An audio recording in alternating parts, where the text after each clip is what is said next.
नमस्कार। बैकबेंचर के 8वें अध्याय में आप सबका स्वागत है। आज मैं आपको अपने अध्यापकों के कुछ संस्मरण सुनाना चाहता हूँ।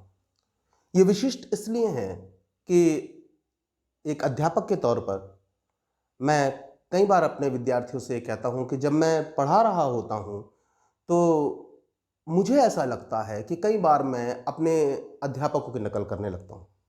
नकल करने देने का अर्थ ये है कि कई बार जब मैं पढ़ा रहा होता हूँ तो मेरे पढ़ाने का तरीका, मेरे बोलने का तरीका कहीं ना कहीं मैं जब बाद में सोचता हूँ तो मुझे ऐसा लगता है कि अरे ये तो बैस मास्टर जी ऐसे पढ़ाते थे। मेरे बड़े प्रिय अध्यापक हैं डॉक्टर अरुण, जिन्होंने मुझे एमए में पढ़ाया, वो ऐसे पढ़ाया करते थे। कई बार मैं जब किसी विषय पर बोल रहा होता हूँ या किसी विषय पर मैं अपने विचार व्यक्त कर रहा होता हूँ तो मुझे लगता है कि अरे हम जब पढ़ते थे कक्षा 10 में, 8वीं 9वीं में, तब वहाँ पर कालागढ़ में हमारे रामगा परियोजना इंटर कॉलेज के जो अध्यापक थे वो ऐसे करते थे। मैं एक घटना सुनाता हूँ आपको। कई बार, क्योंकि आज का जो विषय मैं जो आप बात बताना चाहता हूँ आज, वो वहीं से शुरू होती है।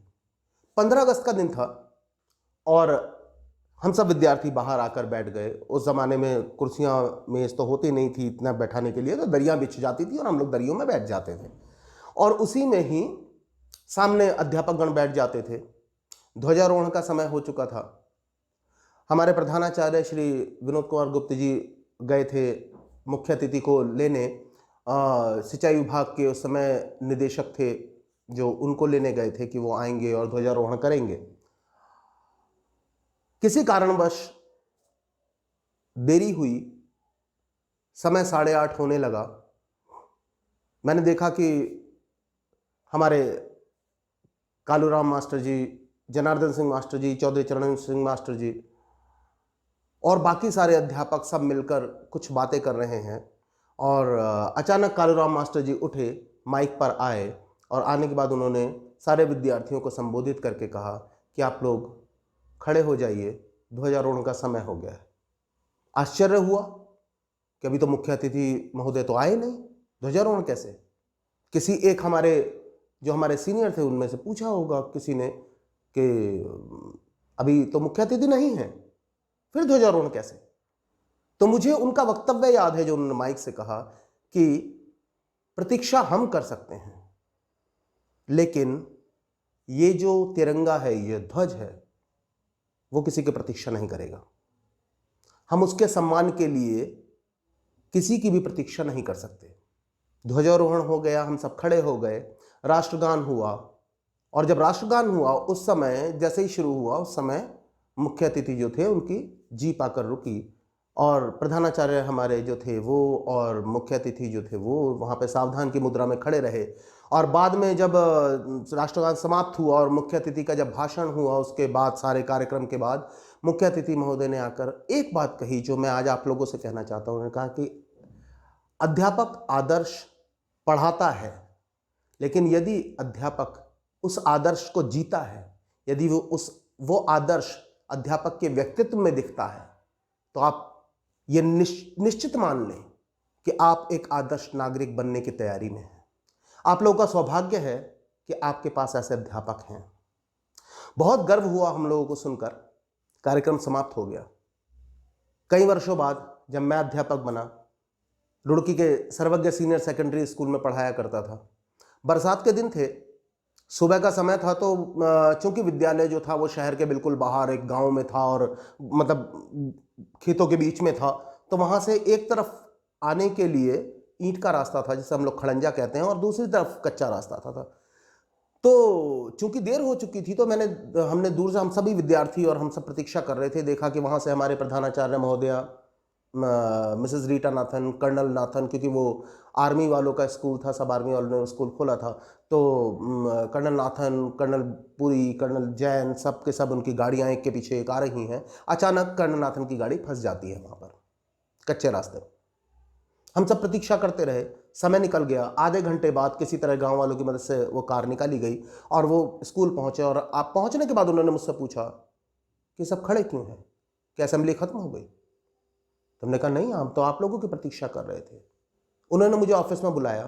बुलाने के बाद उन्होंने कहा कि विष्णु, तुम तो एनसीसी और स्काउट के कैडेट रहे हो, क्या तुम्हें इतना नहीं मालूम कि एक ट्रुप के अंदर हर आदमी लीडर होता है परिस्थितियों के साथ। यदि ट्रुप का लीडर किसी कारणवश घायल हो जाए, मर जाए, तो क्या फौज रुक जाएगी? इतना भी नहीं सिखाया। बड़ी शर्मिंदगी महसूस हुई, मैंने उनसे माफी मांगी। अगले दिन उसी समय, मुझे नहीं पता कि वो जानबूझकर हुआ या हो ही गया, उसी रास्ते से वो लोग आए और ठीक वहीं पर उनकी गाड़ी फिर फंस गई। इस बार बस ये अंतर था कि इस बार कर्नलपुरी की कार फंसी। हमने देखा कि कार फंस गई, समझ में आ गया कि गांव वाले आए हैं, सब कुछ हो रहा है, समय लगेगा। मैं गया, मैंने घंटी बजाई, सबको इकट्ठा किया और हमने अपनी सभा शुरू कर दी। असेंबली शुरू हो गई और फिर मेरी नज़र पड़ी, क्योंकि हर बार, हर रोज़ असेंबली के बाद में, प्रार्थना सभा के बाद में राष्ट्रगान हुआ करता था। मैंने देखा राष्ट्रगान चल रहा है और वो लोग पीछे खड़े हुए हैं। समाप्त हुआ राष्ट्रगान, वो आए, कुछ नहीं बोले, उन्होंने तेजी से मेरी पीठ थपथपाई और आगे चले गए। 8वें पीरियड में मैं वहीं प्रिंसिपल के कमरे के बाहर घूम रहा था, नाथन मैडम के, तो कर्नल नाथन वहीं बैठे थे। उन्होंने मुझे बुलाया। अब बुलाने के बाद कहा कि विष्णु, मालूम है कल मैंने तुम्हें क्यों डांटा? मैंने कहा किस लिए? मैंने कहा वो तो मैं जानता हूं कि वो असेंबली में देर हो गई थी। वो बोले नहीं, एक टीचर के एक्शन से उसके आदर्श दिखने चाहिए, कहने से नहीं होता। बच्चे आपको देखते हैं और बड़ी बारीकी से देखते हैं। तो आदर्श पढ़ाने से बच्चा नहीं सीखता, वो अपने गुरुजनों के आदर्श को देखकर आदर्शवादी बनता है। ये सबक जिंदगी भर, पहले अपने विद्यालय में बचपन में और उसके बाद नौकरी करते हुए सबसे पहली नौकरी में ये सबक मिला कि आदर्श पढ़ाना नहीं है, आदर्श दिखना चाहिए।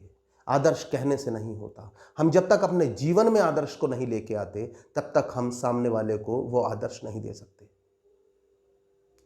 क्योंकि बच्चा आपका सबसे बड़ा प्रशंसक होता है और बच्चा ही आपका सबसे बड़ा आलोचक भी होता है। ये दोनों बातें समानांतर रूप से चलती रहती हैं। तो एक अध्यापक को आदर्श पढ़ाना ही नहीं है, आदर्श दिखाना भी है। यदि ऐसा है तो हम अपने देश में आदर्श नागरिक बना सकते हैं, नहीं तो सिर्फ आदर्शों की बातें होती रहेंगी। नमस्कार।